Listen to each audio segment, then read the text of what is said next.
In the late 13th century, the Kingdom of Hungary stood at a crossroads of power and instability. Regional lords held vast lands and private armies, often acting independently of the crown. Amid this fragmentation rose King László IV, a ruler determined to restore royal authority and re-establish the unity of the realm. His ascent to power marked the beginning of an era defined by strict governance, centralization, and the harsh enforcement of loyalty. László inherited the throne at a young age after the death of his father, a ruler remembered for his leniency and political indecision. The new king, observing the weakness that leniency had produced, resolved never to rule through compromise. His first years were spent consolidating power, reclaiming territories, and diminishing the influence of rebellious nobles who had long undermined royal control. The early part of his reign was marked by decisive reforms. He reorganized the administration of justice, appointed loyal magistrates, and established royal courts in regions that had previously been governed by local lords. This effort to restore centralized authority was met with both admiration and fear. The nobility viewed his policies as a threat to their privileges, while common citizens saw in him a figure of stability. King László emphasized the importance of loyalty to the crown above all else. He ordered new oaths of fealty to be taken, binding nobles and officers directly to his person. Those who refused were stripped of their titles and estates. To enforce his decrees, he created a royal guard composed of soldiers from across Hungary and foreign mercenaries. This unit became known for its strict discipline and absolute obedience to the king's command. The king's policies soon extended beyond governance and into moral regulation. He believed that corruption and deceit were not only political problems, but spiritual ones as well. In his view, a disloyal subject was not merely a traitor to the throne, but an offense against divine order. Thus, László sought to fuse royal law with moral purification, presenting himself as both ruler and moral guardian of his realm. Under his rule, Hungary saw an unprecedented emphasis on public trials and confessions. He required that every accusation of treason or corruption be heard in royal courts, ensuring that judgment was rendered in the presence of both nobles and citizens.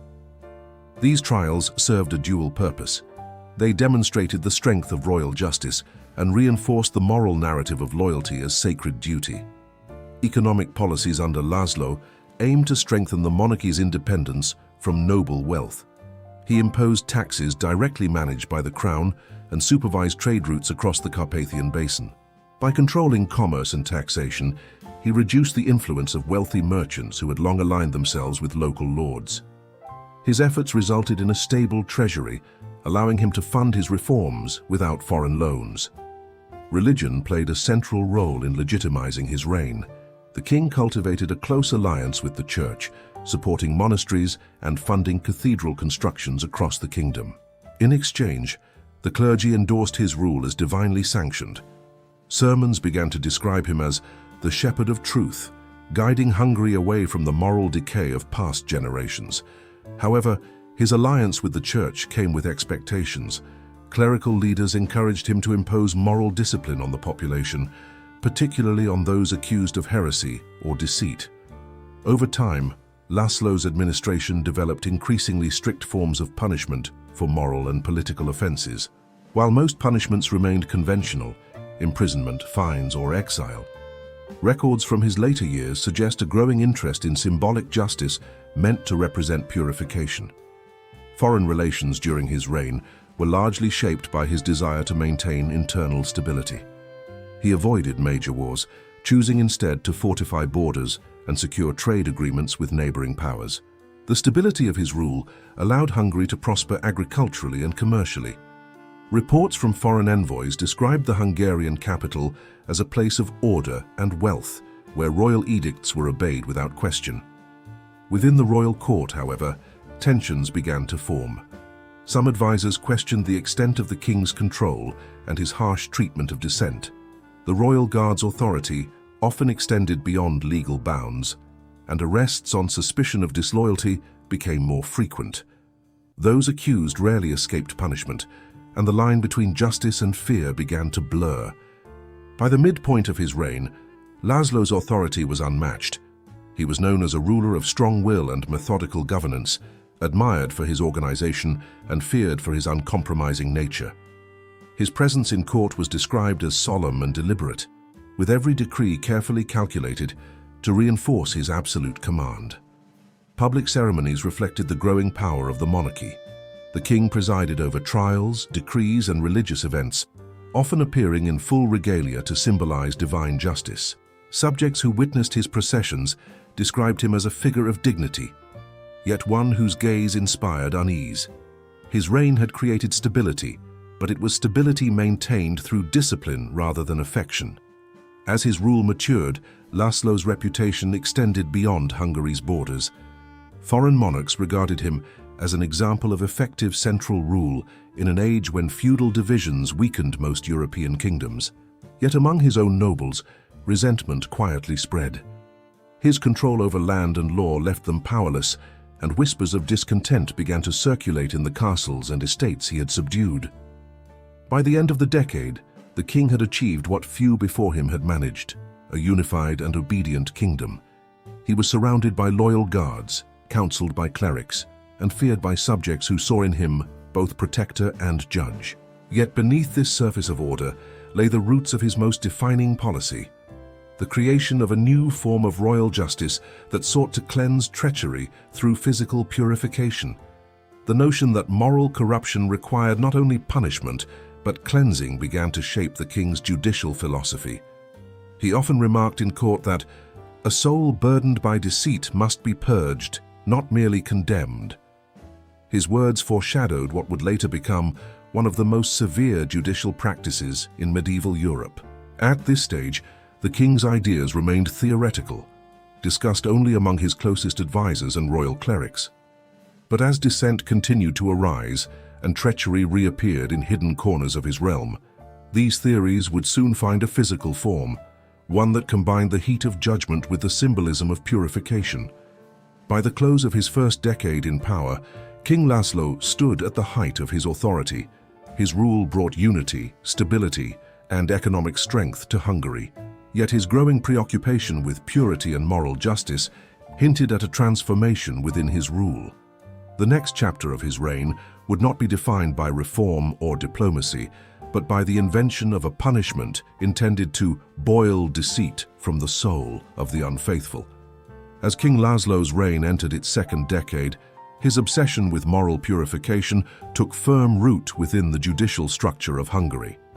What began as a spiritual philosophy evolved into a concrete form of justice, an instrument meant to cleanse the kingdom of deceit and rebellion. The king believed that words and confessions were insufficient to restore order. The body, too, must be purified of treachery.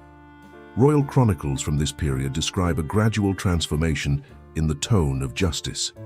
Public punishments became more ritualized, and symbolic gestures of repentance were introduced. Criminals were made to kneel before church altars, confessing their crimes in front of both clergy and citizens. But these rituals failed to deter conspirators who continued to plot against the throne. The king, convinced that leniency encouraged deceit, began to seek a more absolute method of judgment. The idea of scalding punishment emerged from the theological discussions that dominated his court. Certain clerics interpreted scriptural references to refining through fire as a divine principle that could be applied to the cleansing of the soul. They argued that just as metal was purified in flame, the spirit of the wicked could be purified through boiling heat. László accepted this reasoning and commissioned royal engineers to design what became known as the Scalding Baths. The baths were constructed within the royal fortress at Esztergom. Large bronze cauldrons were built and set into stone furnaces. These cauldrons could be filled with water, oil, or even wax, depending on the severity of the crime. Heating was achieved through massive bellows and coal fires maintained by the king's soldiers. The entire chamber was lined with iron and equipped with drainage channels to prevent overflow. Everything was built with precision and secrecy under the supervision of the royal executioner. Initially, the Scalding Baths were reserved for the gravest offences: treason, conspiracy, and false oaths against the crown. Before each execution, the king personally presided over a hearing in the Hall of Judgment. The accused were brought forward in chains, questioned by royal clerks, and offered the chance to confess. Those who admitted guilt were told that their souls would find cleansing through the heat of repentance. Those who denied guilt were judged as obstinate and met the same fate without the promise of spiritual redemption. Records indicate that the first use of the boiling punishment occurred around 1289. The victim was a nobleman accused of plotting with foreign envoys to overthrow the king's authority in the southern provinces. Witnesses were brought and letters of correspondence were produced as evidence. When confronted, the nobleman refused to confess, declaring the accusations false. The king ordered that the sentence be carried out publicly as a warning. On the appointed day, the square outside Esztergom fortress filled with citizens, soldiers, and clergy.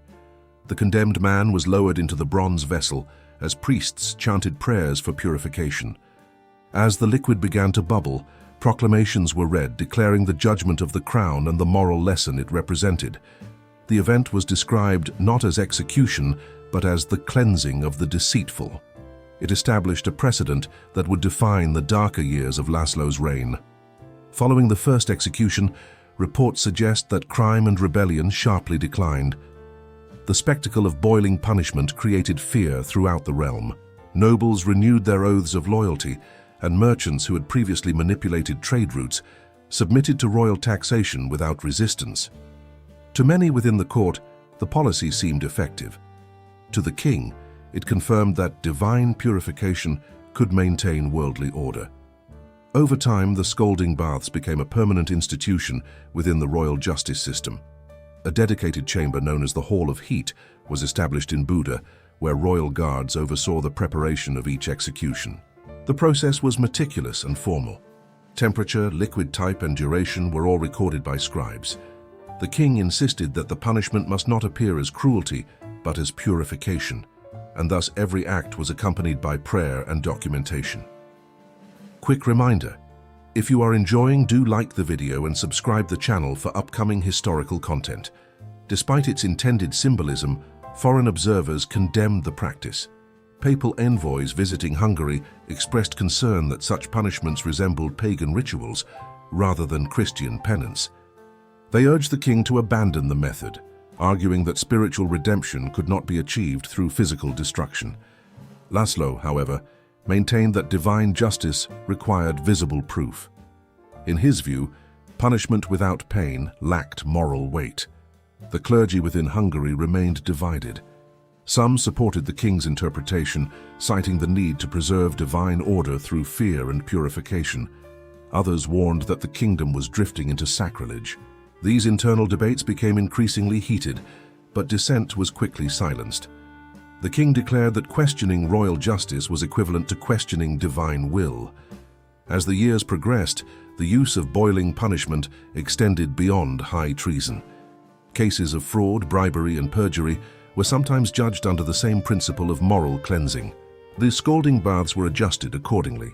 Lesser offenders were subjected to brief submersion or partial immersion of hands and arms, a form of symbolic purification. This expansion of practice revealed how easily a moral philosophy could evolve into systematic cruelty. By the mid-1290s, Hungary had become known across Europe for its uncompromising justice. Envoys from neighboring kingdoms recorded the strict order and low rates of rebellion within László's territories. Yet the same reports also noted the heavy atmosphere of fear among citizens and nobles alike. The king's court functioned with precision, but its discipline was enforced through the constant threat of physical purification. The royal guards, once protectors of order, became enforcers of judgment. They transported the condemned, maintained the furnaces, and carried out the procedures under official supervision. The process left little room for mercy or appeal. Every execution was documented, and the king reviewed each record personally to ensure that justice was performed exactly as decreed. Despite the harshness of his methods, László continued to see himself as a reformer. He believed his actions preserved the moral integrity of the nation and prevented corruption from spreading within its institutions. The scalding baths, in his mind, were not instruments of death but symbols of truth restored through purification. His language in royal decrees reflected this conviction, consistently describing the practice as the cleansing of deceit through divine heat. As the decade drew to a close, cracks began to appear within the once stable system. Certain members of the nobility fled the country, seeking refuge in Austria and Poland. Rumors spread that the king's moral zeal had transformed into tyranny. Even among his advisors, unease grew regarding the growing severity of punishment, yet none dared speak openly. The fear that had subdued rebellion also silenced counsel. By the turn of the century, King László's vision of moral governance had reached its peak. The Scalding Baths had become the emblem of his reign, both feared and revered, a manifestation of his belief that purity could be enforced through pain.